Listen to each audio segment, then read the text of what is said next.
Mga master, magbibigay muna tayo ng kaunting update dito po sa sinusulong ngayon sa Kongreso at sa Senado na siya pong pagkakaroon ng bagong separation, retirement and pension system para sa military and uniform personnel.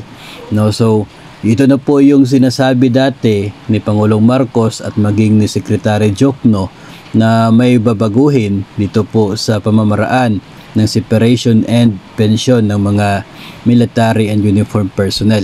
So sa Senado po as of today ay nakapending na for second reading ito pong Senate Bill number 2501. No, so marami po mga senador ang mga authors and co-authors ng Senate Bill na ito.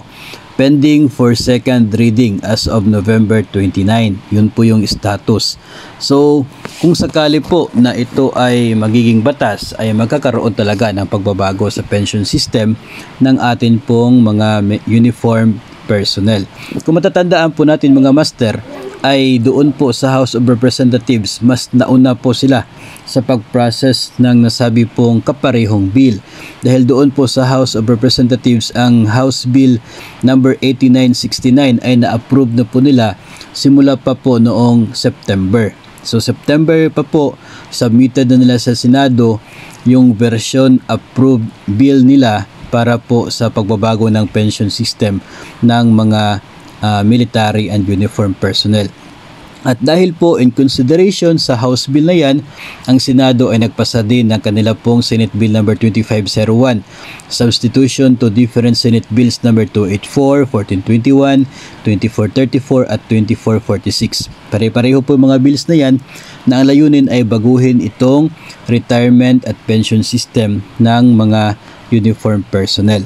So, tila papalapit po ang pagbabagong ito para po sa mga men in uniform. No, kung atin pong titingnan yung mga basic na nilalaman ng mga bills na ito ay hindi naman po apektado yung mga kasalukuyan po mga pensioners at kasalukuyan po mga active na mga personnel. No, yung nakikita po natin yung mga bago po new entrants ang magkakaroon ng 9% deduction sa kanila pong sahod na para bang katulad ng mga civilian personnel na mayroon pong 9% deduction, tapos 12% naman from the government, at yun po yung magiging trust fund, no, part ng trust fund nila para sa magiging ibibigay na separation, retirement, pension para sa mga military and uniform personnel. So new entrants yung maaapektuhan nito base po sa mga bills.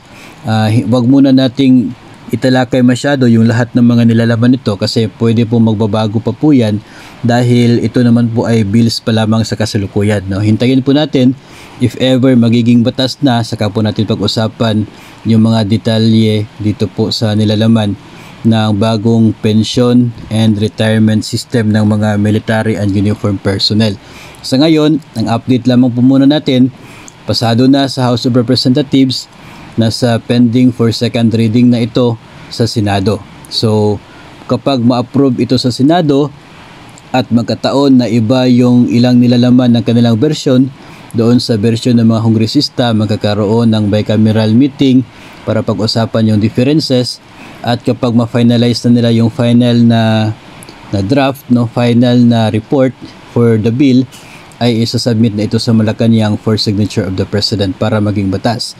So that's the time na pag-usapan po natin yung mga details kapag talagang naging batas na. Pero sa ngayon, huwag mag-alala yung mga active and especially mga pensioners din, kasi ang nakikita po nating magiging pagbabago ay magsisimula po doon sa mga bagong papasok sa military and uniform personnel. So yun po yung maibigay nating update tungkol din po dito sa inaabangan at isa din po sa mga trending at hot topic, no, pagdating po sa issue na military and uniform personnel, itong proposal ng gobyerno na magkakaroon ng bagong pension at retirement system para sa kanila.